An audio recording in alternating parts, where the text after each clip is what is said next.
Tudo bem, meus amigos? Estamos aqui para mais uma aula de processo civil e hoje nós vamos estudar a execução contra a fazenda pública, mais especificamente a execução de pagar quantia, de obrigação de pagar quantia que tenha como devedor a fazenda pública.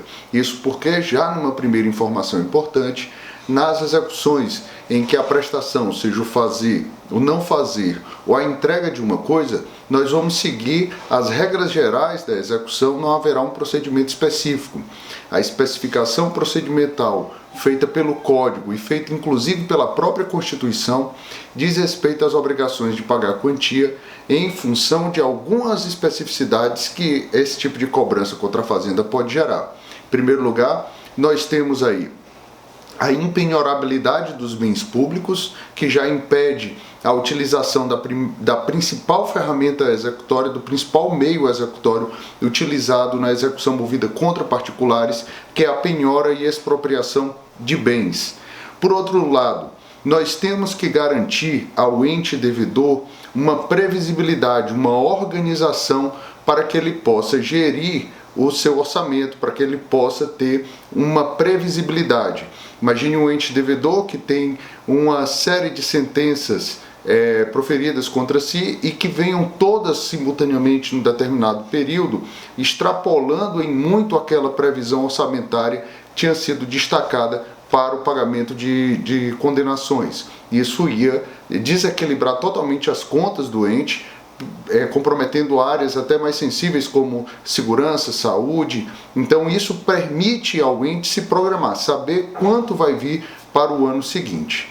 E além disso, esse meio específico de cumprimento das obrigações de pagar quantia pelos entes públicos garante uma isonomia de tratamento entre os devedores, garante que a solvência desses créditos se dê de forma cronológica, de forma impessoal, evitando que se tenha ali algum tipo de benefício ou de prejuízo para pessoas específicas. Então esse procedimento, às vezes muito criticado pela morosidade que acaba acarretando no pagamento dos créditos, ele tem todas essas fundamentações muito necessárias, que estão em total consonância, inclusive, com aqueles princípios que regem a administração pública, uma vez que o dinheiro público que será utilizado para o pagamento dessas dívidas, ele não pode ser despendido de forma imprudente, de forma ilegal. Isso precisa realmente de um controle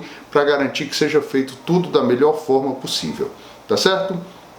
Bem, dito isso, feita essa questão introdutória, nós temos que entender que esse procedimento executório diferenciado, ele está previsto no Código de Processo Civil, mais uma vez, em dois grandes grupos de normas, que são as normas que fundamentam a execução dos títulos executivos judiciais, do processo de execução, que fundamenta ali com fundamento nos títulos extrajudiciais, e nós temos dessa vez uma regulamentação na própria Constituição Federal. Então o artigo 100 da Constituição, ela trata ali da organização das premissas elementares para o pagamento dos precatórios.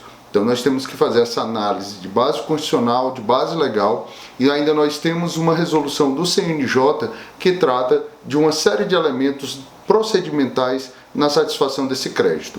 Então você tem que estar aí na mão para estudar essa matéria, a Constituição, o CPC e principalmente a resolução 303/2019, uma resolução que foi recentemente reeditada, atualizada, revogando-se aquela resolução anterior, a resolução 115 de 2010 do CNJ, e que agora nós temos uma versão um pouco melhor, um pouco mais fluida até desse normativo.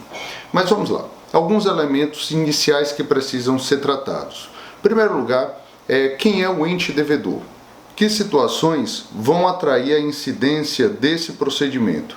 Para isso, pessoal, a gente precisa nos socorrer aí do artigo 41 do Código Civil, que traz exatamente a definição de quem são as pessoas jurídicas de direito público interno.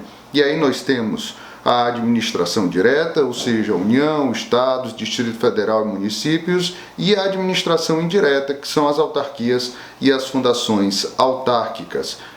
Com isso, então, nós temos a definição da legitimidade passiva para a propositura da execução contra a fazenda pública, da utilização desse procedimento especial. O credor vai ser o particular titular de um título executivo que tenha esse ente no polo passivo, né, figurando como devedor da obrigação.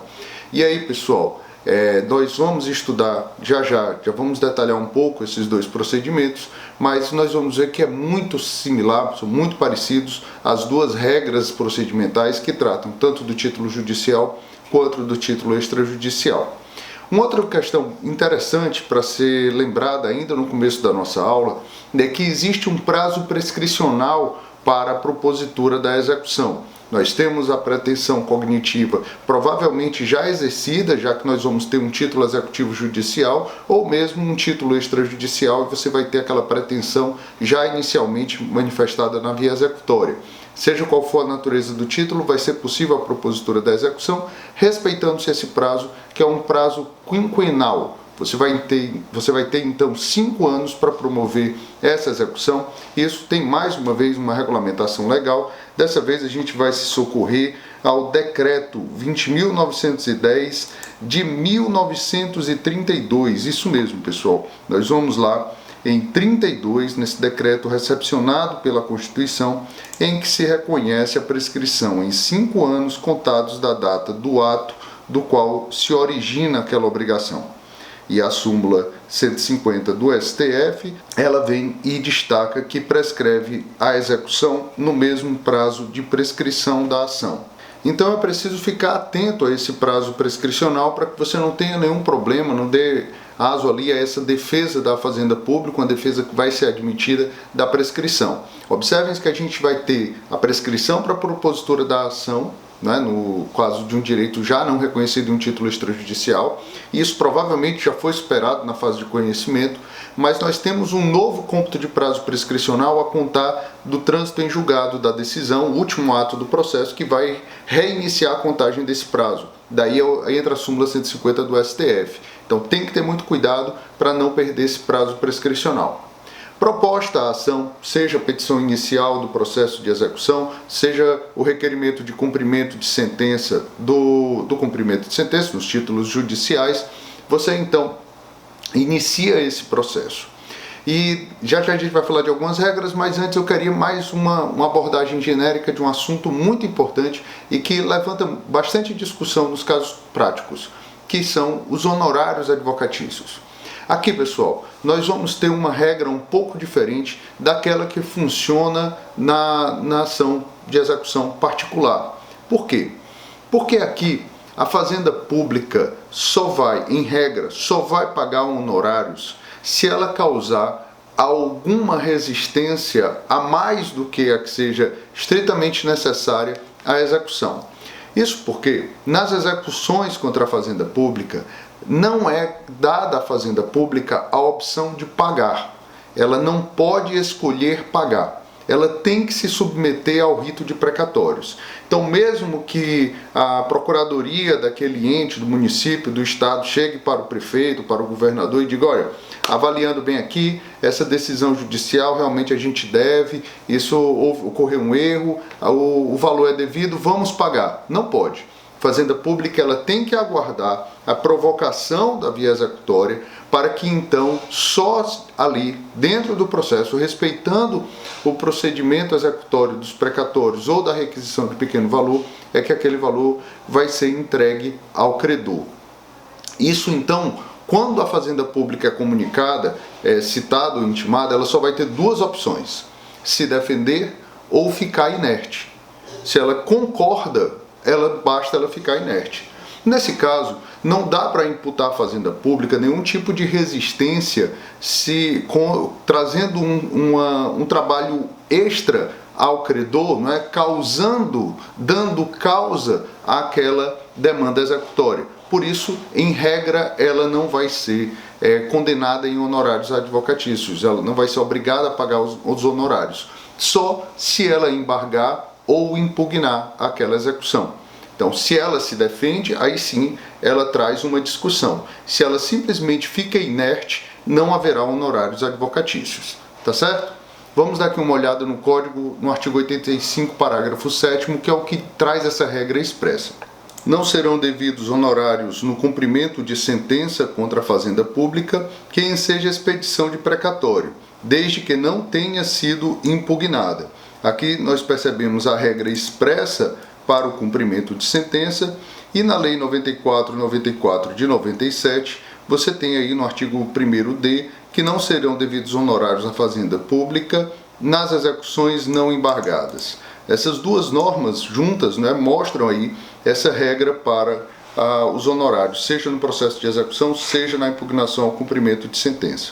Vocês perceberam aí no artigo 85, parágrafo 7º, que o Código estabeleceu que não incidirá os honorários quando aquela execução ensejar a expedição de precatório.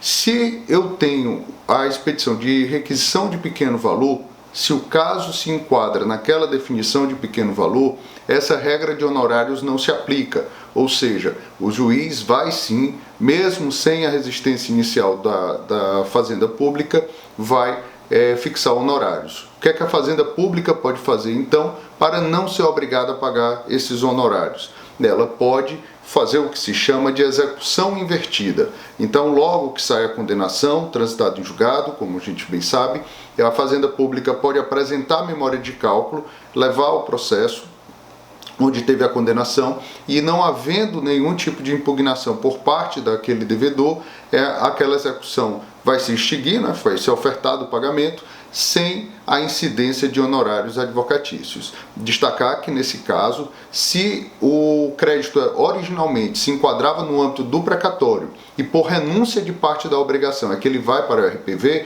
não tinha como a fazenda antecipar que seria dessa forma, não incidem os honorários advocatícios, continua aplicando a regra lá do precatório. Então você vê que é uma situação bem interessante essa distinção dada aí para os honorários, diante da peculiaridade de a fazenda pública não ter a opção do pagamento direto. O processo ele é necessário. O processo de execução contra a fazenda pública, na obrigação de pagar quantia, é quase que um procedimento indispensável ao recebimento desse crédito. Tá bom? Nós temos duas súmulas bem interessantes ainda sobre essa questão de honorários advocatícios, que são sempre muito lembradas e que vale a pena trazer a destaque aqui para vocês. Olha só, a primeira delas é a súmula 345 do STJ, que diz que são devidos honorários advocatícios pela fazenda pública nas execuções individuais de sentenças proferidas em ações coletivas. Nesse caso, ainda que não tenham sido embargadas, leia-se embargadas ou impugnadas. Então aqui, nesse caso, nós temos uma exceção àquela regra de não incidência dos honorários. A outra súmula é a súmula vinculante 47, logicamente, do STF, que diz que os honorários advocatícios incluídos na condenação ou destacados em montante principal devido ao credor consubstanciam verba de natureza alimentar cuja satisfação ocorrerá com a expedição de precatório ou requisição de pequeno valor, observada a ordem especial aos créditos dessa natureza. Então, como a gente pode observar, o crédito dos honorários advocatícios tem reconhecido a sua natureza alimentar e a possibilidade de desmembramento para que cada uma das cobranças siga ali de forma autônoma, evitando que uma atrase a outra. Dito isso, pessoal, esses pequenos pontos iniciais que são comuns tanto ao título judicial como ao extrajudicial, cabe agora a gente fazer uma análise separada dos procedimentos antes de entrar na regra dos meios executórios, na análise do artigo 100 da Constituição. Vamos então aqui rapidamente fazer uma análise dos dispositivos do artigo 534 e seguintes, que trata do cumprimento de sentença, e do artigo 910 do CPC, que trata do processo de execução. Uma questão que vai ficar muito clara para vocês é que essas regras, elas importam muito da lógica do cumprimento de sentença e do processo de execução em relação a particulares. Então, somente naquilo que for essencial é que se vai fazer a diferença. No mais, nós vamos ver regras bastante similares. Então, vamos começar aqui com o cumprimento de sentença e vocês vão lembrar bastante do cumprimento de sentença contra particular. Um detalhe inicial é que aqui nós não temos o cumprimento provisório de sentença. A sentença, para que ela possa ser executada, ela precisa estar transitada em julgado. Isso é uma exigência da Constituição que visa ali, mais uma vez, resguardar o interesse público que está representado naquele crédito cobrado da Fazenda Pública. Então, para dar essa segurança, somente após o trânsito em julgado é que eu vou poder executar. Quem diz isso é a própria Constituição. A gente consegue ver isso muito claro aí nos parágrafos 3º e 5º do artigo 100, onde você vai ter a referência à sentença judicial transitada em julgado. Isso não quer dizer que antes do trânsito em julgado não há nada que possa ser feito. O que a Constituição impede, o que se reconhece que é vedado, é que você inicie o processo de pagamento, ou seja, a expedição do precatório, a requisição do pequeno valor. Mas eu posso iniciar o processo de execução, já posso requerer o cumprimento de sentença, tentando superar algumas etapas do procedimento, para que quando transite em julgado, eu já tenha ali, esteja em vias de já requerer o cumprimento de sentença, por exemplo, superando alguma defesa que o executado, o ente executado tenha e que já foi apresentado e já foi superado. Então esse é um ponto que pode ser colocado. Isso não é propriamente o cumprimento provisório de sentença, é uma flexibilização a essa regra do trânsito em julgado, na compreensão de que o trânsito em julgado é uma exigência não para iniciar o procedimento, mas para iniciar o meio executório. Tá bom? Ok? Vamos lá, vamos avançar. E agora a gente vai ver que, vamos pegar aqui uma sentença transitada em julgado, diante de uma sentença transitada em julgado, o que é que cabe ao exequente fazer? Requerer o cumprimento de sentença, apresentar aquele requerimento de cumprimento de sentença muito similar ao que se faz numa execução contra particular, inclusive dotado da mesma memória de cálculo. Aquelas regras que nós vimos lá no 523, de maneira geral, elas se aplicam aqui de maneira bem expressa em relação ao cumprimento de sentença. Então você vai no 534, você lembra bastante do artigo 524 do CPC, né? Ou seja, o requerimento ele vai vir acompanhado desse demonstrativo discriminado de crédito, com o nome completo, o CPF ou CNPJ do exequente e aquela memória de cálculo que já tem aquele padrão conhecido nosso, que envolve o quê? Valor principal, índice de correção monetária, taxa de juros, o termo inicial de incidência de cada um desses, se os juros são compostos ou simples, se tem algum tipo de desconto necessário. Então isso é o que você vai apresentar. Nós temos calculadoras eletrônicas nos sites dos tribunais bem eficientes para lhe ajudar na construção dessa memória de cálculo, desse demonstrativo discriminado, e isso você vai ter que ter lá presente. Voltando aqui para o dispositivo, e já entrando no andamento desse processo, aqui eu não vou ter a intimação do devedor, como a gente já falou, para pagar. Ele vai ser intimado para se defender. É a única opção que ele tem. Ou se defende, ou fica inerte, fica parado e deixa o processo correr. Então, já que ele não tem a opção de pagar, por consequência, também não faz sentido que incida aquela regra do parágrafo 1º do 523, que trata da incidência da multa de 10% pelo não pagamento. Isso está expresso aí no parágrafo 2º do artigo 534, excepcionada essa multa prevista. Os honorários vão incidir, logicamente, porque se ele impugnar, vai incidir os honorários. Então aqui eu estou falando nesse parágrafo que vocês acabaram de ler, especificamente em relação à multa, porque existe regramento próprio para os honorários advocatícios, tá certo? Então, dentro do prazo, e esse prazo é um prazo diferenciado, nós temos um prazo de 30 dias, lembrando aqui que não incide o artigo 183 do Código, que fala que os prazos para a Fazenda Pública são em dobro, porque esse prazo em dobro só é dado quando é um prazo geral. Quando o prazo já é específico para a Fazenda Pública, ele não vai ser aplicada essa regra de dobro, tá bom? Então, a Fazenda Pública tem 30 dias para apresentar a sua impugnação. Você percebe que o prazo já está colocado de forma dobrada aí. Então, ele tem 30 dias para apresentar a impugnação, e na impugnação, o que é que vai poder ser alegado? Qualquer coisa?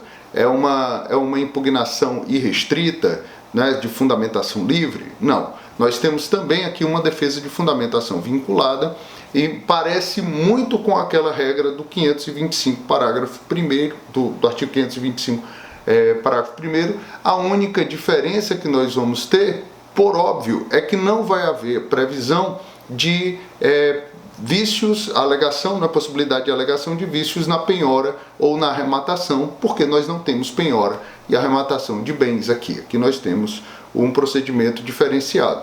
Então, aquelas mesmas lógicas, eu não vou descer aos detalhes na impugnação ao cumprimento de sentença, porque nós temos uma aula que pode retratar. Mas, basicamente, vale lembrar aqui que, em regra, você não retorna para as matérias já decididas no âmbito da fase de conhecimento. Aqui você traz ilegitimidade da parte na execução, no cumprimento de sentença, você traz questões de competência no processo de execução, você vai poder alegar vícios no título executivo, alguma questão relacionada à obrigação. É uma regra muito parecida, inclusive com aquela declaração de inconstitucionalidade de uma lei na qual se fundamentou a decisão. Não vou, como eu falei, descer aqui a detalhes, senão a gente vai prolongar. Quem quiser um pouco mais de aprofundamento nisso, retorna lá, tá bom?